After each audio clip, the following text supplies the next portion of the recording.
It's not possible to do development in a toxic political environment.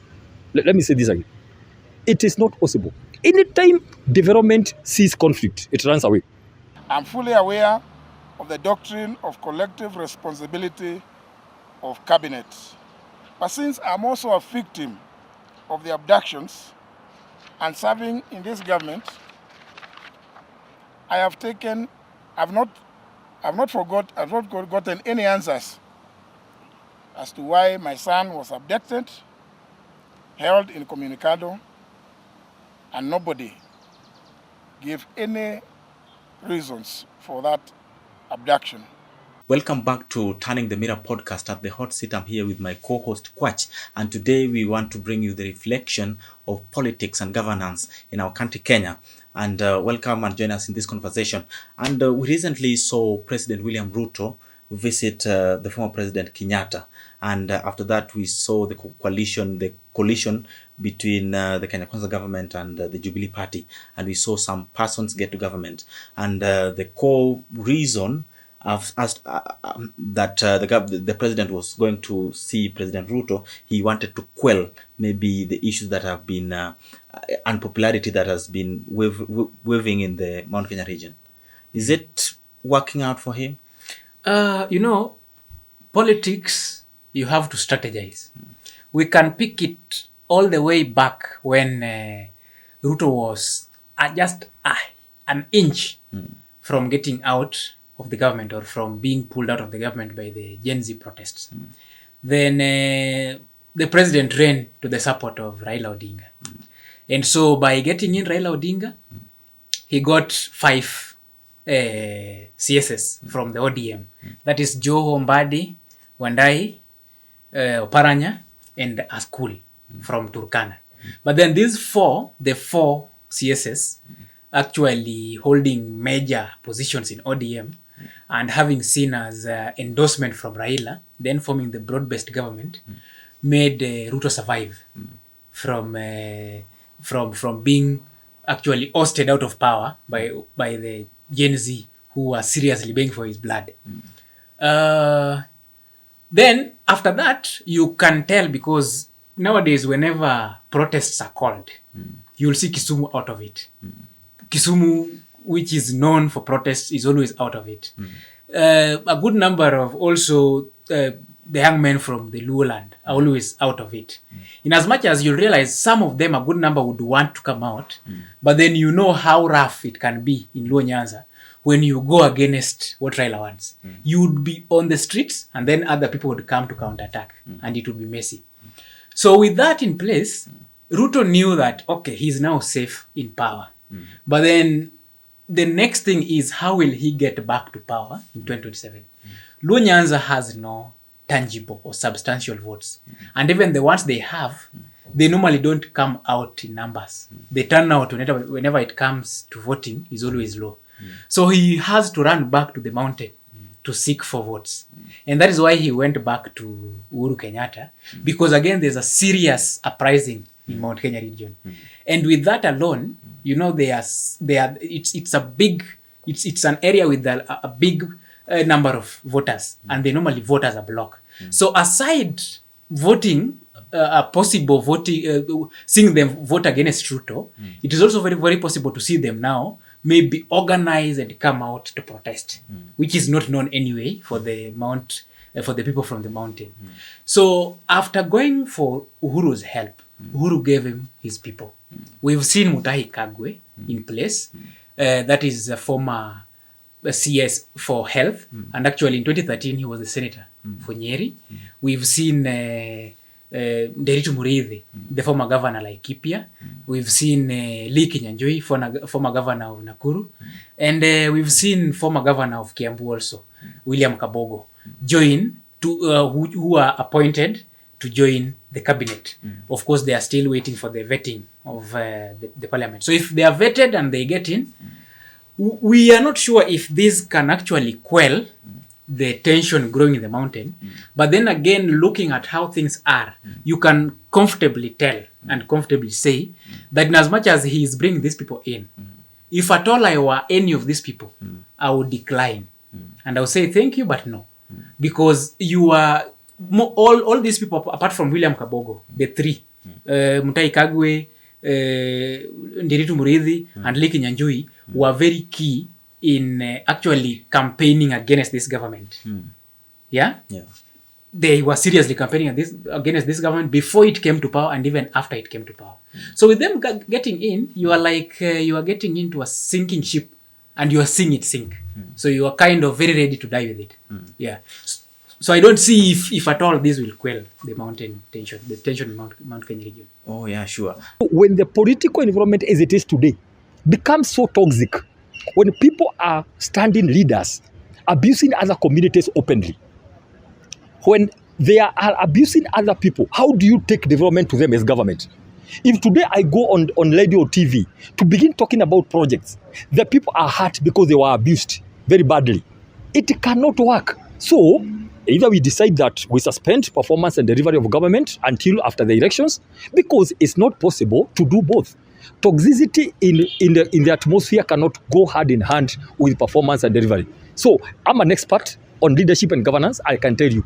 I'm an expert on delivery. That's what I've done for the last 2 years I've been in this government, and it's not possible. So if we decide as a nation that we want to suspend everything else, we do politics and abuse every other person, including leaders. They go abusing each other community. You are causing hurt feelings. You are causing pain. You cannot go and promise them projects. It's not possible. So why should I spend my time in something I know is not productive? I would rather just say, kila mtu aitoka kwao. You know, hakuna haja kubebana hivi. Mnabebwa hivi namna hii. Kila mtu aitoka nyumbani kwao. Kikiumana anaambia please, pole nilikuwa nimetoka kwetu, wacha nirudi kwetu nyumbani. It's as simple as that. And as many people do say that the people from Luo Nyanza, mostly they fight in the streets, and maybe people from the mountain fight in the ballot. And that is the greatest concern, that now we have been having protests, and Ruto went and fetched Raila and brought him into the government, and now he's struggling to get in the mountain. So the big question and the big politics that we are going to play, and the things we are going to see roll out till 2027, it will be a game in the mountain, in the mountain Kenya region. And now that Ruto maybe went to Uhuru Kenyatta, and we see possibilities of failures of maybe gunning back the people of the mountain. And again, we are seeing possible and already confirmed resignations from the government. Like we see people like Peter Mbae, who just confirmed his resignation from the government. And we see somebody like Justin Muturi, who maybe possibly because he spoke against the voice of the government, that of the day that he is part of, maybe we see a possibility of him being sacked from the government. So what does this speak out to the government? What is it that is something burning inside the government, or what should be the case? You know, of late, Mount Kenya politics has been divided into two. That is Mount Kenya West and Mount Kenya East. Justin Muturi actually comes from Mount Kenya East, where the deputy president comes from, Kithure Kindiki. And it looks like the politics of Kithure Kindiki is not in any way uniting the mountain. Whether you are just looking at East or looking at East and West. And with Kindiki coming from East, we had Mount Kenya West against now this regime fully. And that's why you see the likes of Kagwe, who's from Nyeri, now that's West, come into the government, the likes of Lee Kinyanjui, the likes of like those people who gave him now to come to the cabinet.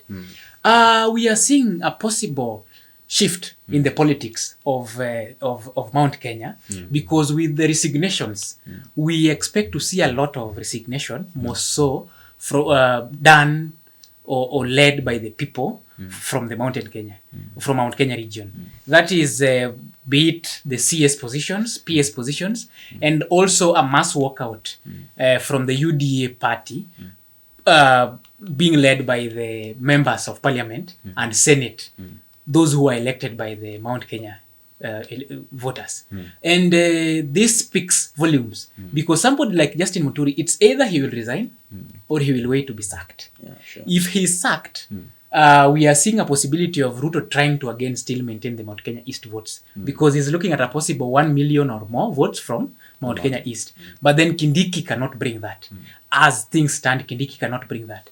So in order to make sure that these people are with him, maybe he'll try bringing in the Mbae party and the party leader, that is the former Meru governor, Kiraitu Murungi, to take over as maybe the CS for public service, or we'll possibly see a cabinet reshuffle to see maybe the party leader Mbae come in and maybe hold a serious position, which maybe would make the Mount Kenya East feel like, oh, we have one of our own with a holding a very serious cabinet position in the Republic.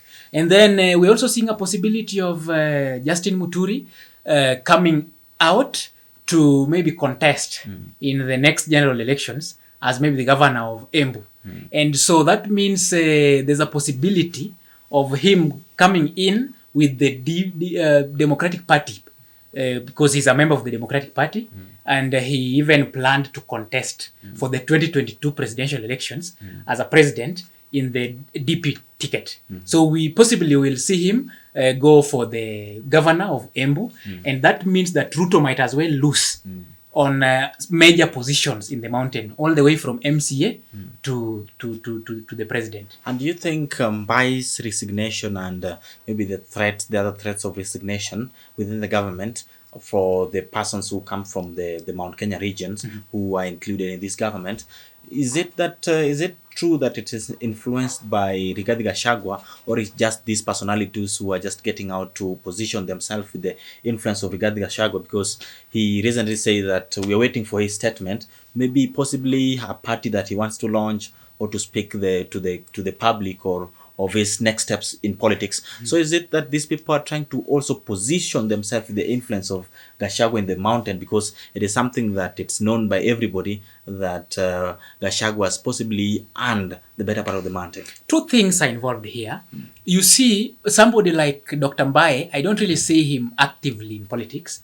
So with him, I won't really think it's an influence from Gachagua per se, because he has said that he's resigning because of the environment and a few things that have not been worked on. And maybe, if at all he has interest in politics, then maybe he has been influenced by Gachagua. So he maybe wants to align himself with the Gachagua team, because Gachagua is a wave to reckon with when it comes to the next general elections in 2027. But people like Justin Muturi, it's evident that if they are not being used by the government, if at all they are resigning from their point of view, they would cite frustrations, because anyway it's in the public domain that the president is somebody you don't advise, you take directions and commands from him. So even within your cabinet, within your sector, you are not there as an expert, you are there waiting for directions from the president. So maybe from harassments and all sorts of things they might be facing from the big men in the Ruto government, they might resign as a result of that, and also as a result of influence from Gachagua and the tension growing within the mountain, which is seriously going with the Gachagua side. So maybe they resign or get sacked, hold hands with Gachagua, and then move the mountain forward, charting a new path. Oh, sure. Yeah. Well, thank you for that wonderful conversation. Always keep joining us as we turn the reflection in the world of politics and in the spheres of governance within our country, Kenya. Welcome back another day. My name is Owuoth Kabok, and my co-host. My name is Kwach. Thank you. In short, there has been a lot of frustrations, and I don't want my name.